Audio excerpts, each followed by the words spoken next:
Have you ever walked out of the cinema or theatre or turned off the TV and just felt miserable? Maybe even a little dirty. The characters in what you've just watched were so unpleasant, the plot was so sordid, the ending was so awful that you come out just feeling miserable, depressed by the state of humanity, and almost tainted by what you've seen. I think that's how we feel as we finish the book of Judges, because it's grim. These last few chapters have sat heavily on my shoulders this week, as I'm sure they now sit on yours. It's no wonder that they're not often preached. They record some of the darkest days in Israel's history: rape, violence, murder, genocide, trafficking.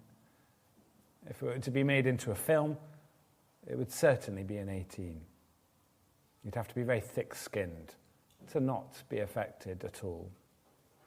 On that note, if you've been personally affected by any of the things described in these chapters, do talk to someone. If you haven't already, do seek help. Speak to me, one of the elders, a trusted brother or sister in the Lord. Don't suffer on your own. But perhaps our question as we read this is, does this need to be here? We know Israel fell into sin. Do we need to be told all the gory details of it? Couldn't it have just been summarized in a sentence or two and then move on to the book of Ruth? And does it need to be preached on? Wouldn't we all rather be meditating upon Philippians, as one Christian writer, I think a little tongue-in-cheek, puts it? But we need this passage. It's in our Bibles, so we need it, God says. It might not be a passage we read all that often. It might not be a passage we hear preached on all that often. You probably won't find Tim Chester writing a Lent devotional book on it. But we do need to know it's there. We do need to hear it. We need to hear what happened in these dark days, because we need the journey down. We need to see how bad things got to understand how great it was that Jesus came.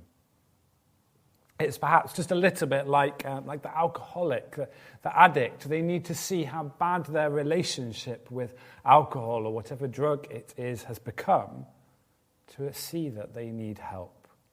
That they'll never go cold turkey. They'll never come off for good if they think it's not that bad, if we sort of sugarcoat it, if we try to make light of the problem. They need to know the truth. They need to see it in all its gory detail. And so it is with God's people and their relationship with sin. We need to know how bad it had gotten to see how good God's solution would be. And there's another reason we need these chapters, because though Jesus has come, the mess that Judges speaks of is not so unfamiliar. Rape, violence, murder, genocide, trafficking. I did a quick online search on Thursday and got up an article on every one of those 5 topics, on all but one of them within the last 24 hours, and then on genocide within the last week. And so this world, at the end of Judges, is not so far away from our world. We too live in a world where people do what is right in their eyes. And we might find some useful things in these chapters to help us survive and live well in a world like that. And that's the title for our talk today, Right in Their Own Eyes. And if you were here last week, you'll remember the phrase that echoes through the final 5-chapter conclusion of Judges. It was the first verse, chapter 19, verse 1, and it's the last verse of the section and of the book. In those days, Israel had no king. Everyone did as they saw fit.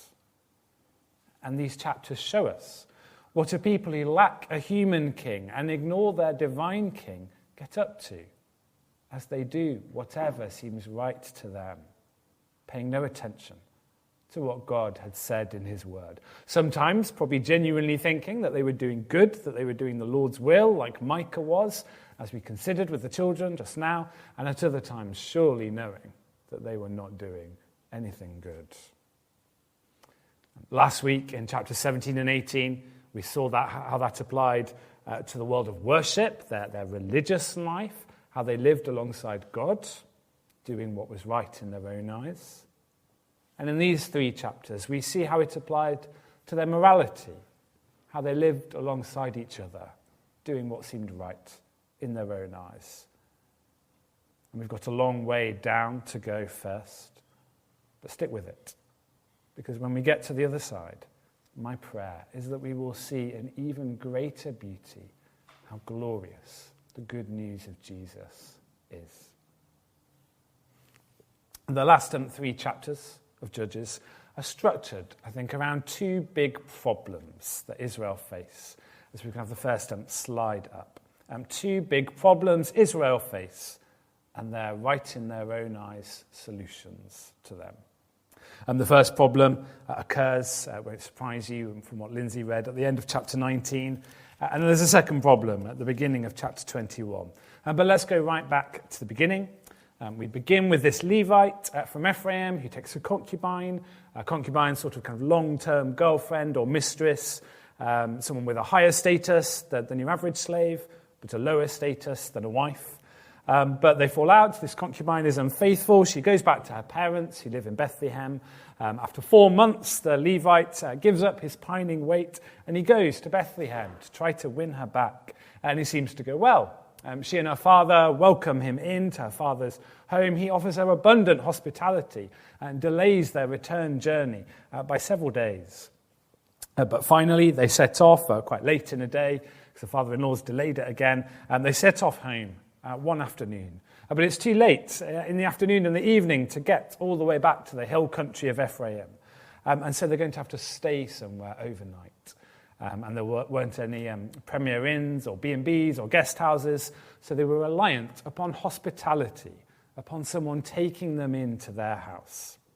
The servant suggests that they stay in the Canaanite town of Jebus, but the Levite wants to press on to an Israelite town. After all, they don't know what welcome they might receive in a Canaanite town. How ironic.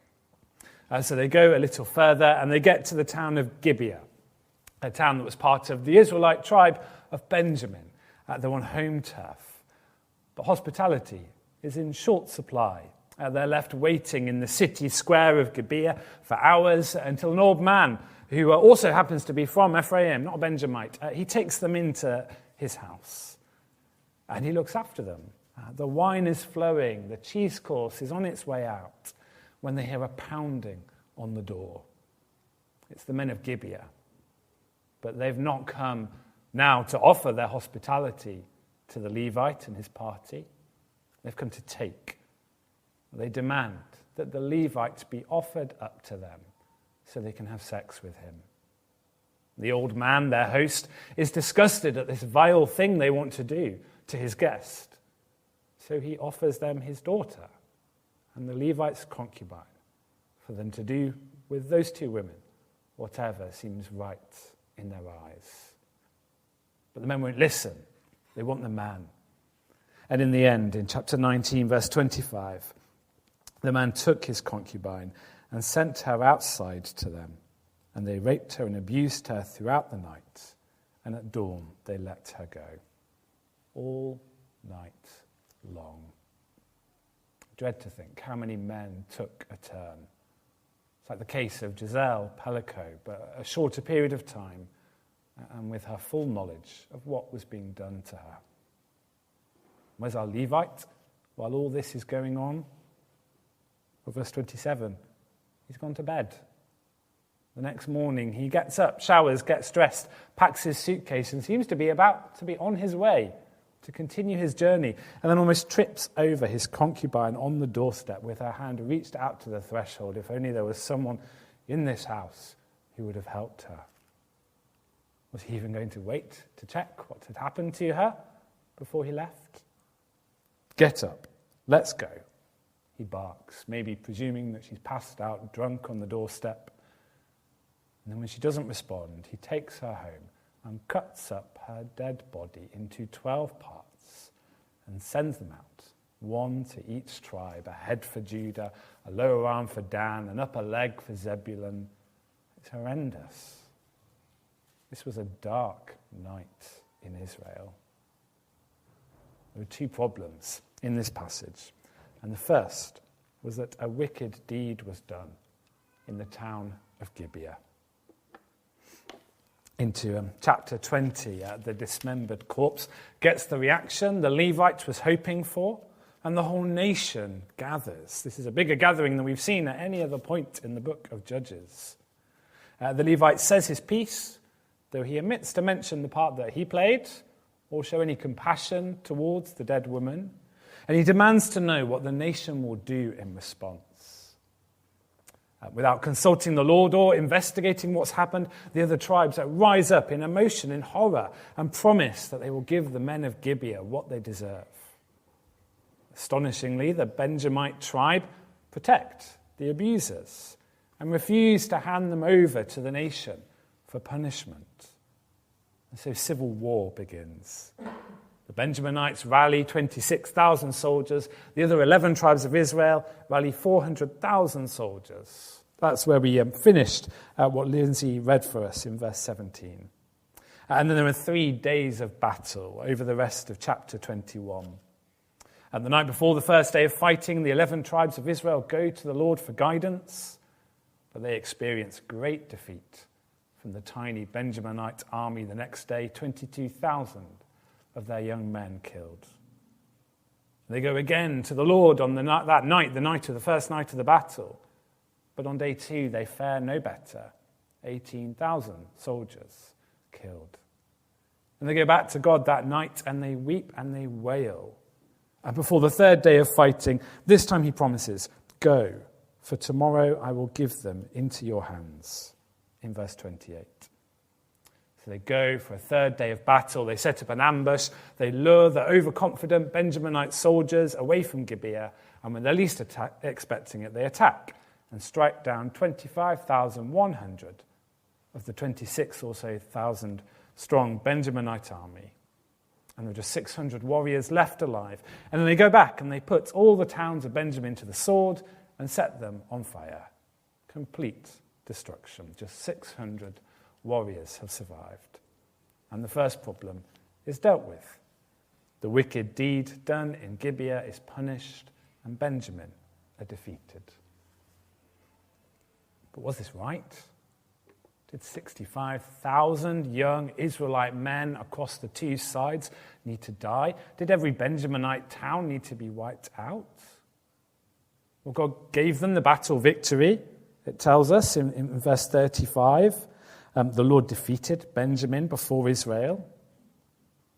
And he surely did want the abusers of the concubine to be brought to justice. But was this how he would have counseled them to go about it, if they bothered to consult him at the start before they decided on war, rather than just when they were at the front line? Well, the author of Judges doesn't make it easy for us. He leaves us wondering. There are no straightforward answers in a mess like this. While chapter 20 ends, we imagine, with victory dances among the 11 tribes of Israel. The tone changes when we get to chapter 21. Chapter 21 is filled with tears, with grieving. For in the cold light of the next day, the Israelites realize that their solution to problem 1 has created a second problem. Problem 2. The tribe of Benjamin has been almost wiped out. Before all the tears in chapter 21, we begin with a flashback in verse 1. Before they'd gone into battle, the Israelites had made a pact. The men of Israel had taken an oath at Mizpah. Not one of us will give his daughter in marriage to a Benjaminite. Any Benjaminites that didn't get killed in the battle would be punished by not being allowed to marry an Israelite girl. They'd have to marry into Canaan or stay single. And this would mean, in a generation's time, the end of the tribe of Benjamin. There'd be no Benjaminite babies, no one to carry on the family line, the inheritance. The 12 tribes of Israel were about to become 11. And on the other side of the high spirits of battle, the Israelites realize what a terrible thing that would be. And what are they going to do? They ask God in chapter 21, verse 5, but this time he stays silent. And so they consult themselves, and they come up with a cunning plan. They'll use another stupid oath that they've made to help them solve this one. Because in verse 5 we learn that they also made a solemn oath that anyone who failed to assemble before the Lord at Mizpah was to be put to death. Any town that hadn't come to that big gathering at the start of chapter 20 was to be punished with death. A bit extreme, maybe. This is how Israel meant to handle their enemies, wasn't it? Not each other. Well, anyway, luckily for Israel, it turns out, as they consult the walls, that no one came from the town of Jabesh Gilead to this gathering at Mizpah at the start of chapter 20. So they go and they wipe out the entire town. But they leave alive its virgins and then offer them as an olive branch to the Benjaminite survivors. Marry these women. Continue your tribe. I doubt anyone asked the girls if they were up for this. But it's not enough. There were only 400 young virgins in Jabesh Gilead, but there were 600 Benjaminite soldiers needing wives. So a new plan must be hatched, cunning plan number 2. Well, thanks to the foolish oath, the people of Israel cannot give their daughters to the Benjaminites, but there's nothing forbidding their daughters getting taken from them for the Benjaminites. So a bit like hanging out next to the girl guiding camp or loitering near the gates of the girls' school, the elders of Israel send the Benjaminite warriors down to hide in the bushes during the Lord's annual festival at Shiloh. And as the dancing girls come out, each soldier is told to leap out and capture one for himself to be his bride. It's brutal, but they carry it out. The last 2 Benjaminites get their Israelite wives, and they go back and rebuild their towns, and the other Israelites go home too. And so the second problem is dealt with. Brides are found, and the tribe of Benjamin are able to carry on. But it's another dark day for Israel. And again, we ask, was this right? Did 600 women need to be forced into marriage? And no doubt probably raped, like the one concubine before them? Did a whole Israelite town need to be wiped out without even asking them why no one came to the gathering? Was the keeping of the letter of the law of their oaths that important? Couldn't they have repented of their oaths before God? And surely God did want the 12 tribes of Israel to survive.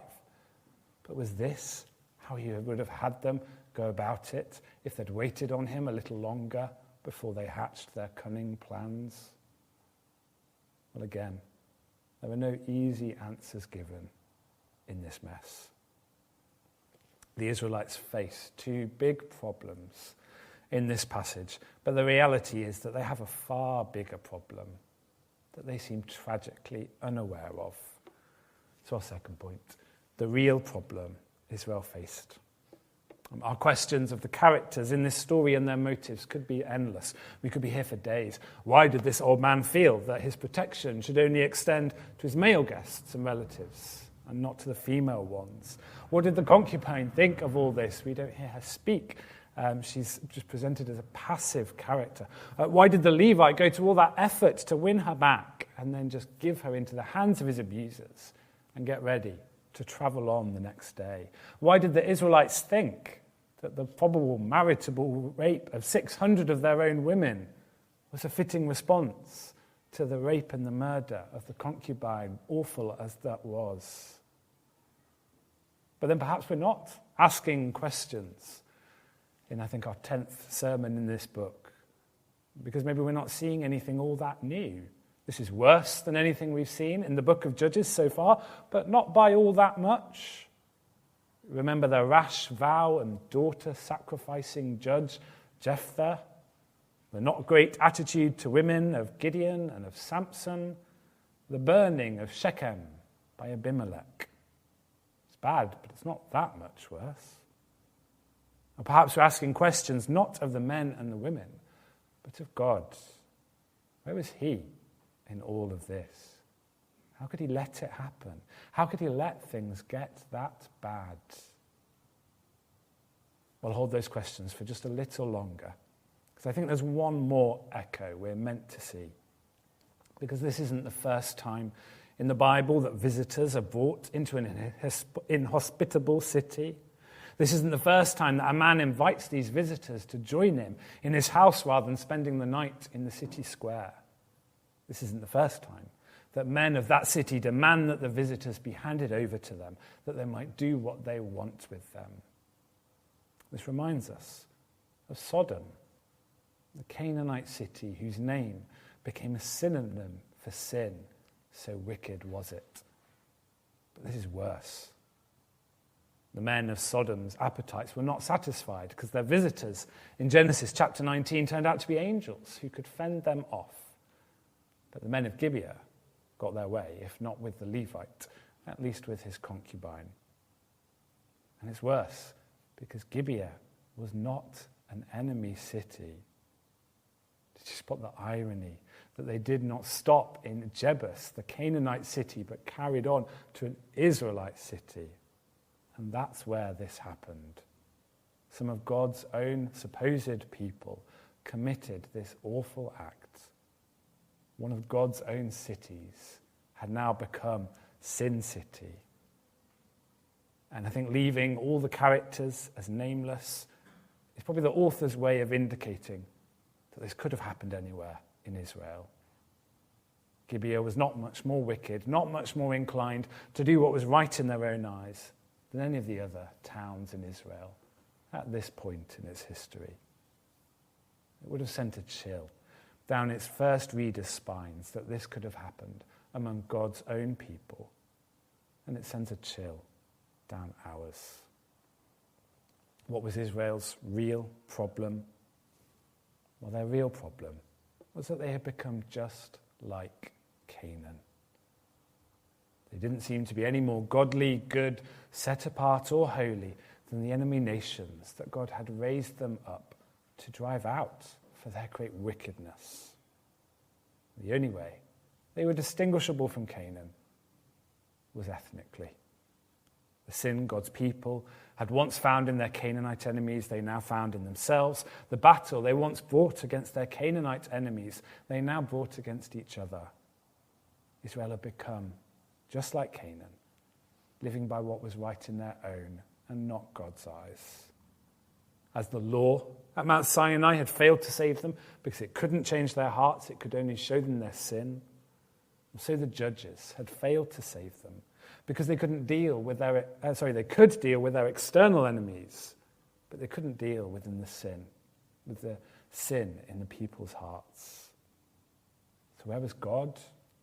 We still ask, why didn't God do something about this? Why did he let it get this bad? Well, because sometimes God lets his people pursue their sin.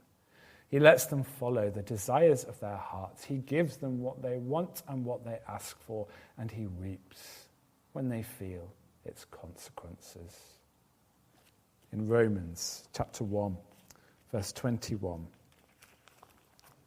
Paul writes, "For although they knew God, they neither glorified him as God nor gave thanks to him. But their thinking became futile, and their foolish hearts were darkened. Although they claimed to be wise, they became fools, and exchanged the glory of the immortal God for images made to look like a mortal human being and birds and animals and reptiles. Therefore God gave them over in the sinful desires of their hearts to sexual impurity, for the degrading of their bodies with one another. They exchanged the truth about God for a lie and worshipped and served created things rather than the Creator, who is forever praised. Amen." Makes me think of the parents of the young woman who left home And they know that they can't be sat downstairs every time their daughter takes her boyfriend, that they can't stand to her room, that they can't keep tracking her every move on their phone and texting to ask why she is where she is, that they can't sit in their car outside every pub and every nightclub she goes to and from a distance follow her home to check she's not doing anything she shouldn't be. They've got to let her go. They've got to let her make her own mistakes and just hope that she knows that she can come back to them when it all goes wrong. It's a little bit like, I think, with God. Sometimes he lets his people have what they want. He lets them make mistakes in the hope that they'll realize and come back to him. God doesn't always leap in and nip sin in the bud and make sure it doesn't happen. He doesn't wrap his people up in cotton wool. Sometimes he does, sometimes he protects us from ourselves. But at other times, he lets us get into a mess in the hope that we will look to him and he will lead us out. Why is this here for us?